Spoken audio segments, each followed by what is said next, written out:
www.tawheedkhalis tawheedekhalis.com.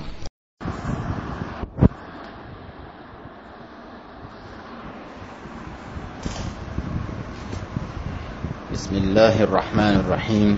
إن الحمد لله نحمده ونستعينه ونستغفره ونعوذ بالله من شرور أنفسنا ومن سيئات أعمالنا.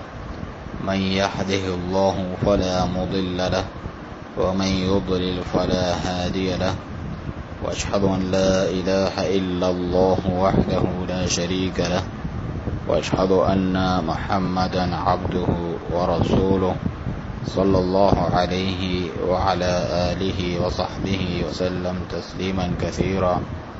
ثم أما بعد، شیخ ربیع بن ہادی المدخلی حفظہ اللہ کے دروس مجالس قرآن جاری تھے. آج ہم 11ویں مجلس پڑھیں گے، جس میں سورۃ ہود کے شروع سے سورۃ یوسف کی آیت 52 تک تلاوت کی گئی. اس کی تفسیر کرتے ہوئے شیخ فرماتے ہیں کہ میں اللہ تعالیٰ سے امید کرتا ہوں کہ ہم نے جو کچھ آیات کریمہ سورۃ ہود اور سورۃ یوسف علیہم الصلاۃ والسلام سے تلاوت کی گئی اس سے استفادہ حاصل کیا ہوگا.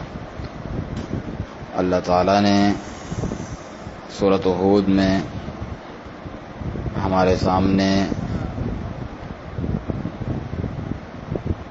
انبیاء کرام علیہم الصلاۃ والسلام کے بعض قصص بیان کیے، بعض قصے، تاکہ ہم اس سے وعظ و نصیحت پکڑیں اور دعوت اللہ میں ان کے نقش قدم پر چلیں، اور اس بات میں بھی کہ کس طرح انہوں نے صبر کیا ان مجرمین کے مقابلے میں اپنے اخلاق عالیہ سے. ان اخلاق کو ہم بھی اپنائیں جن اخلاق کو ان انبیاء و رسول علیہ الصلاۃ والسلام نے اپنایا تھا اور وہ اس سے آراستہ سے اور اس کے حاملین تھے.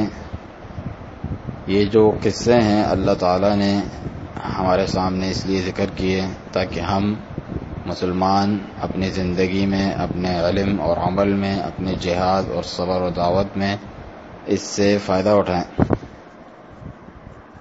آگے شیخ فرماتے ہیں کہ استقامت کا حکم.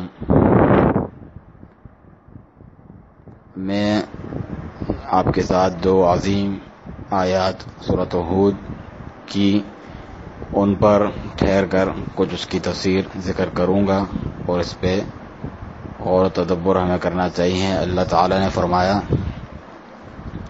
فَاسْتَقِمْ كَمَا أُمِرْتَ وَمَنْ تَابَ مَعَكَ وَلَا تَطْغَوْا إِنَّهُ بِمَا تَعْمَلُونَ بَصِيرٌ. آپ استقامت اختیار کریں جیسا کہ آپ کو حکم کیا گیا، اور جو آپ کے ساتھ تائب ہوئے اور حد سے تجاوز نہ کریں، زیادتی نہ کریں. بلا شبہ وہ جو کچھ آپ کرتے ہیں اسے دیکھنے والا ہے، یعنی اللہ سبحانہ تعالیٰ خوب دیکھنے والا ہے. وَلَا تَرْكَنُوا إِلَى الَّذِينَ ظَلَمُوا فَتَمَسَّكُمُ النَّارُ. اور ان لوگوں کی طرف مائل نہ ہو جنہوں نے ظلم کیا، ورنہ آگ آپ کو آ لپیٹے گی. وَمَا لَكُم مِّن دُونِ اللَّهِ مِنْ أَوْلِيَاءَ. اور آپ کا اللہ تعالیٰ کے سوا کوئی دوست ولی یار نہ ہوگا. ثُمَّ لَا تُنصَرُونَ. پھر مدد بھی نہیں دیے جائیں گے.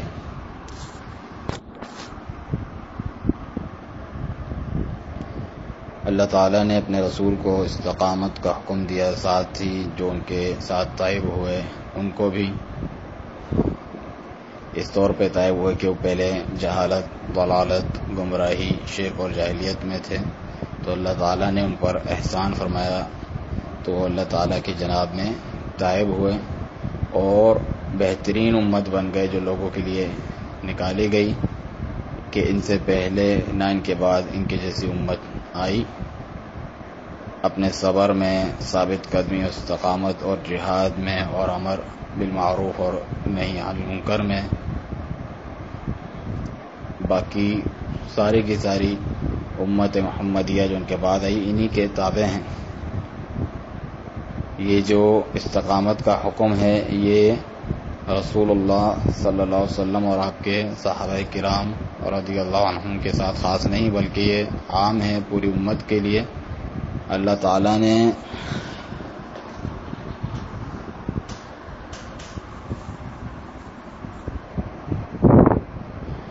استقامت کا یہ جو حکم دیا ہے یہ پوری امت کو تا قیامت شامل ہے. فاستقم کما امرت. اللہ تعالیٰ نے بہت ساری آیات میں ثابت قدمی، صبر اور جہاد کا تمام میدانوں میں حکم دیا ہے کہ جن میں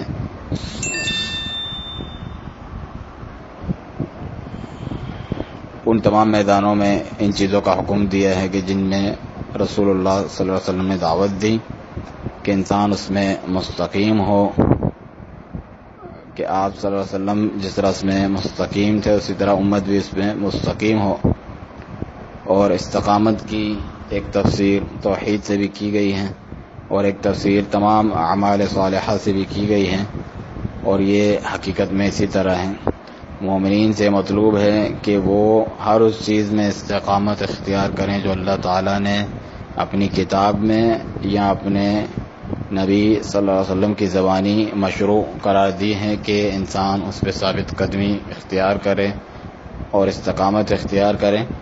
اللہ تعالیٰ نے ان لوگوں کی جو مستقیم ہوتے ہیں، ثابت قدم ہوتے ہیں اپنے دین پر، بہت سی آیات میں تعریف فرمائی ہے.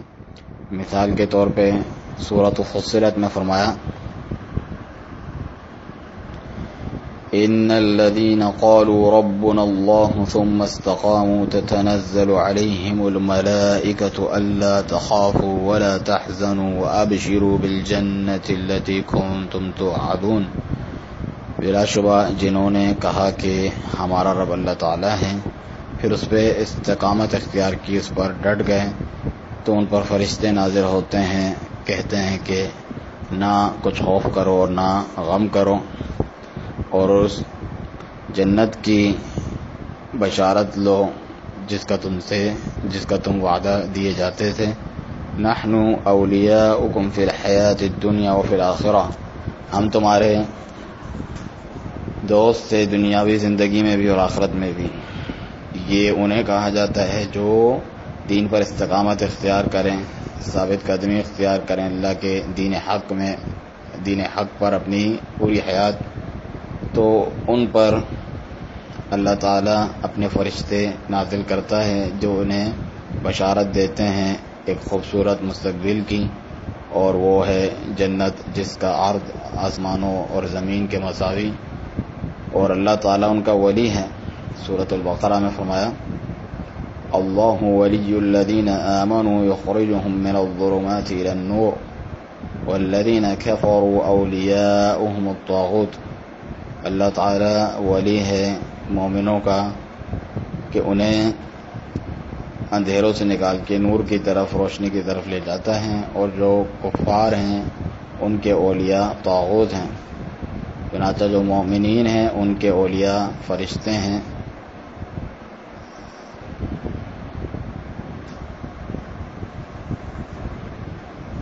جیسا کہ وہ کہتے ہیں خود کہ نحن اولیاؤکم فی الحیات الدنیا وفی الآخرہ، کہ ہم اس دنیا میں بھی تمہارے دوست اور ولی ہیں، اولیاء ہیں، اور آخرت میں بھی. سورۃ فصلت میں تو تمام مومنین ان کے اولیاء ہیں، فرشتے بھی اولیاء ہیں. اللہ تعالیٰ نے اپنے رسول علیہ الصلوۃ والسلام کو اور اس امت کو بھی استقامت کا حکم دیا بہت ساری دوسری آیات میں بھی. یہ جو آیت تھی اس میں خبر تھی کہ جو مستقیم ہوتے ہیں دین پر استقامت اختیار کرنے والے، ان کا انجام کیا ہوتا ہے. تو یہاں آپ نے سن لیا کہ کتنا بہترین انجام ہے ان کا. اور جو حکم دیا گیا استقامت کا وہ بھی اسی سورۃ فصلت میں دیا. قل انما انا بشر مثلكم يوحى الي انما الهكم اله واحد فاستقيموا اليه واستغفروه. آپ کہیے کہ میں تو صرف ایک بشر ہوں تمہارے جیسا، میری جانب وحی کی جاتی ہے کہ تمہارا معبود تو ایک ہی حقیقی معبود ہیں. فاستقیموا الیہ، اس کی جناب میں سیدھے ہو جاؤ. واستغفروہ، اور اس سے بخشش طلب کرو،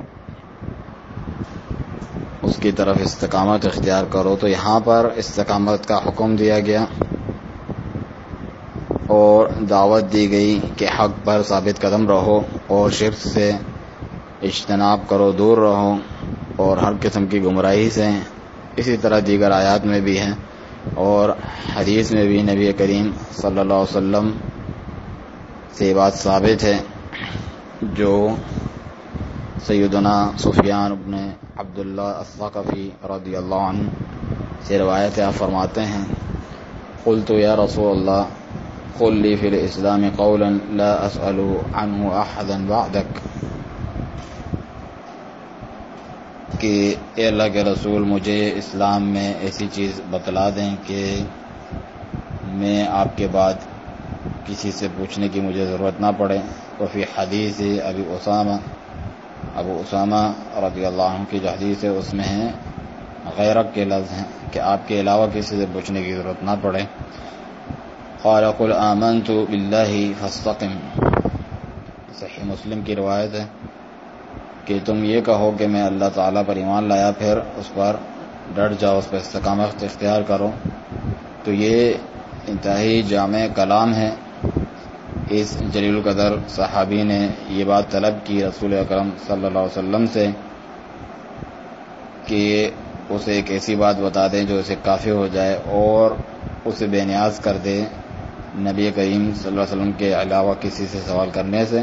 تو آپ نے فرمایا کہ قل آمنت باللہ فاستقم، تم کہو کہ میں اللہ تعالیٰ پر ایمان لایا اور پھر اس پر استقامت اختیار کرو.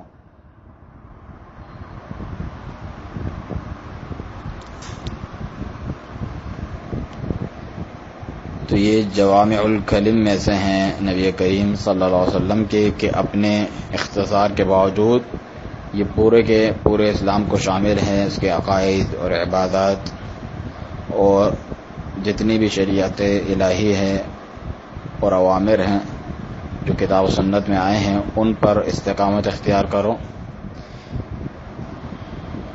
اس کے بعد تفاصیل میں جاؤ کتاب اللہ سے، سنت رسول اللہ صلی اللہ علیہ وسلم سے.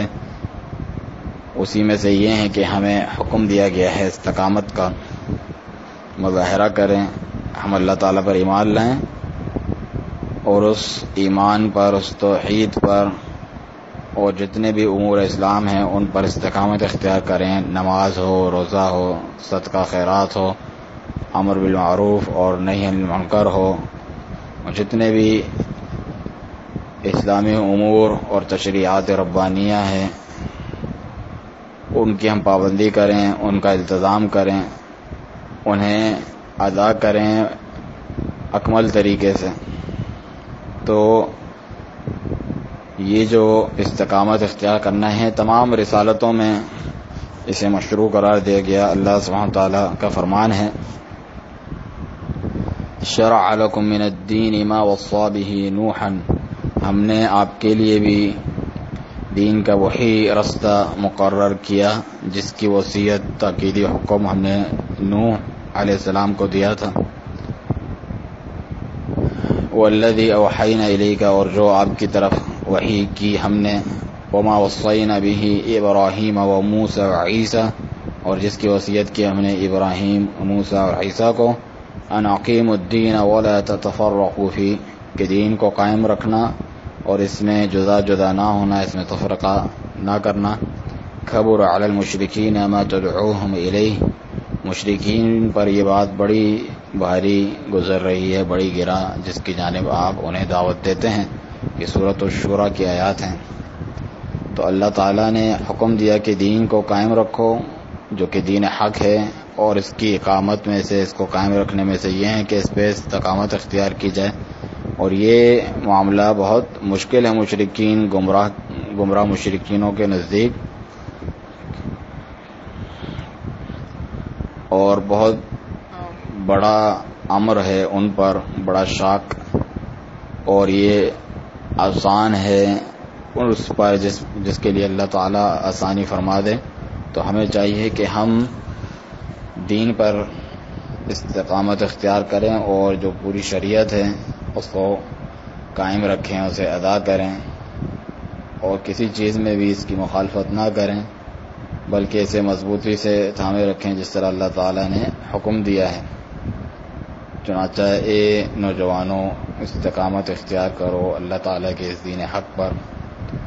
آگے شیخ فرماتے ہیں کہ ظالموں کی جانب مائل ہونے کی حرمت، کہ کلام طویل ہو سکتا ہے اور بہت زیادہ ہو سکتا ہے، لیکن ہم یہ جو 2 آیات ہم نے پڑھی تھی اس میں سے دوسری آیت کی جانب منتقل ہوتے ہیں.